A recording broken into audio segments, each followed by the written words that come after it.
తిరుమల శ్రీవారిని దర్శించుకోవడానికి సినీ నటుడు పృథ్వీరాజ్ బయలుదేరారు.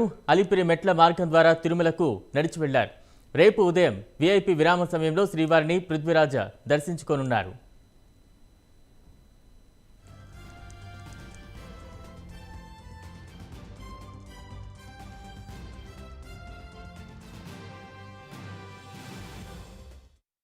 తిరుపతి మొక్కుబడి కోసం మనం వచ్చాం. ఒక మొక్కు 2024లో చెప్తాం ఆ మొక్కు ఏంటనేది. ప్రస్తుతం మటుకు మేము మా హీరో, నేను డైరెక్ట్ చేశాను ఫస్ట్ టైం ఒక సినిమా. హీరోయిన్ కూడా ఇక్కడెక్కడ ఉండాలి. ఈ పాప హీరోయిన్. వీళ్ళ సినిమా నెక్స్ట్ మంత్ రిలీజు. ఈ సినిమా సూపర్ డూపర్ హిట్ అవ్వాలని. సినిమా బాగా వచ్చింది, అందరూ బాగా కోఆపరేట్ చేశారు. ఆ మొక్కు నా మెయిన్ మొక్కు 2024లో మీకే తెలియజేస్తాం ఏంటనేది.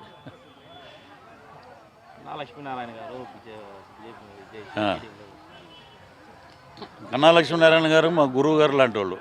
నాకు బాగా తెలుసు ఆయన ఇప్పుడు ఏది శాశ్వతం కాదు కదా. అక్కడ ఏవో మనోభావాలు దెబ్బతింటే బయటకు వచ్చి ఉంటారు ఆయన, అంతే. అని హ్యాపీ.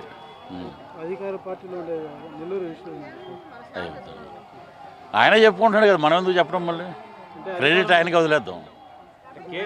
కేసులు పెట్టి అవి ప్రజలు 2024 డిసైడ్ చేస్తారు. మనం మాట్లాడకూడదు అవన్నీ. మనం కొండకు వచ్చాం, చక్కగా మాట్లాడకూడదు. కొండ మీద అసలు రాజకీయాలు మాట్లాడకూడదు. దానికి సపరేట్ వేదిక ఉంటుంది, ఆ వేదికలో మాట్లాడకూడదు.